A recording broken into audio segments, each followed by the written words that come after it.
नाग पंचमी की कथा। एक नगर में एक सेठ जी रहते थे। उनके 7 बेटे और 7 बहुएं थीं।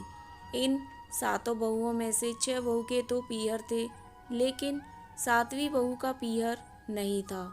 जब वह गर्भवती हुई तो उसे घेवर खाने की इच्छा हो रही थी। उसके पीहर नहीं था तो उसने एक घेवर चुराकर पानी भरने गई, तब ले गई। वहां जाकर पेड़ के नीचे घेवर रख दिया और सोचा कि पानी भरकर आराम से घेवर खा लूंगी। जब वह पानी भरकर घेवर लेने गई तो वहाँ घेवर नहीं मिला। उस पेड़ के पास एक बॉम्बी थी, उसमें एक नागिन रहती थी। वह नागिन भी उस समय गर्भवती थी। घेवर को देखकर नागिन की इच्छा उसे खाने को हुई और उसने घेवर खा लिया। उसे नागिन ने सोचा कि यदि साहूकार की बहू मुझे गाली देगी तो मैं उसे डस लूँगी, और यदि कुछ नहीं कहेगी तो इस बिना पीहर की को पीहर दिखा दूँगी। साहूकार के बेटे की बहू ने कहा कि शायद कोई मेरे जैसी ही होगी जिसने यह घेवर खा लिया। ऐसा सुनकर नागिन बहुत खुश हुई और उसने अपने बेटों से कहा कि तुम इंसान का रूप बनाकर जाओ और साहूकार के बेटे की बहू को लेकर आओ। नागिन के बच्चे इंसान का रूप बनाकर साहूकार के घर चले गए। वहां जाकर उन्होंने कहा कि हम हमारी बहन को लेने के लिए आए हैं। तब सास ने कहा, पहले तो कभी नहीं आए, इतने दिन कहाँ थे?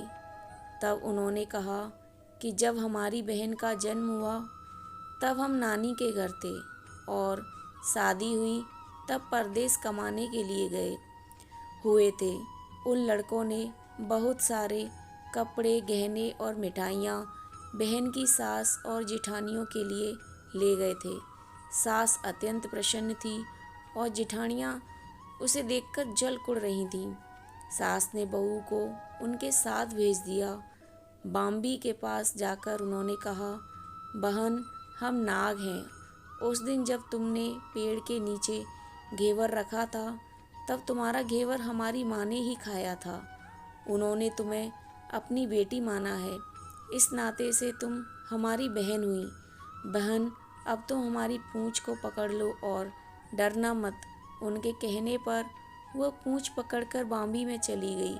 वहाँ पर उन्होंने उसे बहुत लाड प्यार और सुख से रखा। वहीं पर उसने एक लड़के को जन्म दिया। जब उसका लड़का थोड़ा बड़ा हुआ तब की बात है, पड़ोसन ने साहूकार के बेटे की बहू को सिखा दिया, अगर तू तेरी माँ की इतनी ही लाडली है तो तू तेरी माँ से कहना कि नागों को आज तो दूध मैं ही पिलाऊंगी। पड़ोसन का ताना उसे सहन नहीं हुआ। वह माँ से जिद करके नागों का दूध ठंडा करने लगी। अभी तक दूध ठंडा नहीं हुआ था, उससे पहले ही उसके बेटे ने घंटी बजा दी। घंटी की आवाज़ सुनकर छोटे बड़े सारे नाग दूध पीने के लिए दौड़ पड़े। जब उन्होंने दूध में मुंह लगाया तो बहुतों का मुंह जल गया। तब नाग क्रोधित होकर बोलने लगे कि हम बहन को काटेंगे। उसकी माँ ने उन्हें समझाते हुए कहा कि इसे मत काटो, यह तुम्हें आशीष देगी। तब साहूकार के बेटे की बहू ने कहा, जियो हमारा नाग नागनी, जियो हमारा खंडिया। औड्या वीर, वीर उठावे देख डीरो चीर, चीर तो फट जावे पर वीर जीता रहे।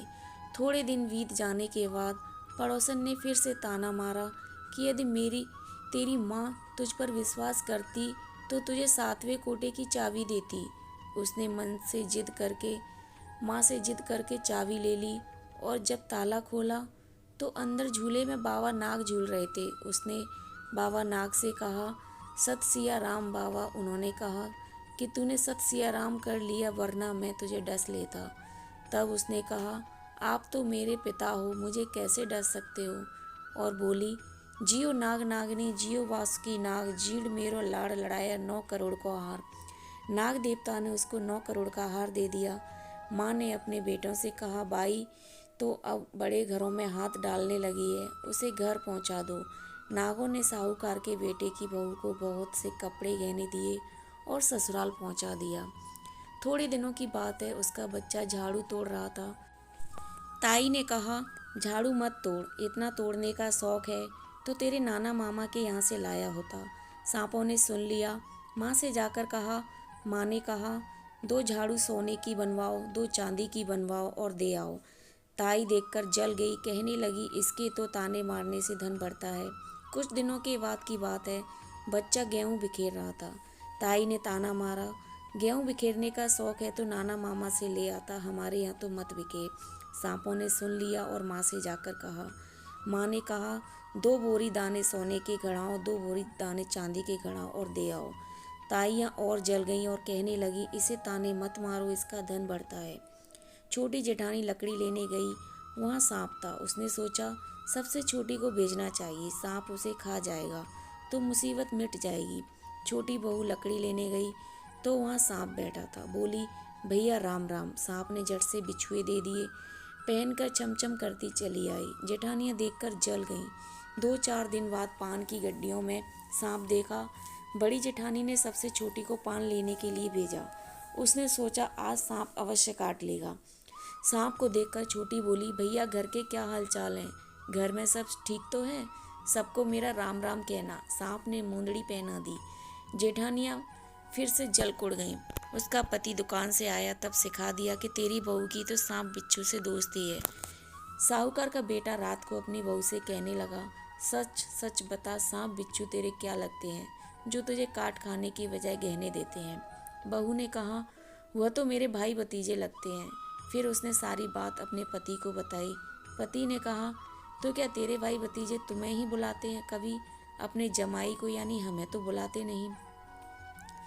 आने काने में छुपे सांपों ने बात सुन ली तो जाकर अपनी माँ से कहा। माँ ने कहा, दोनों को बुला लाओ।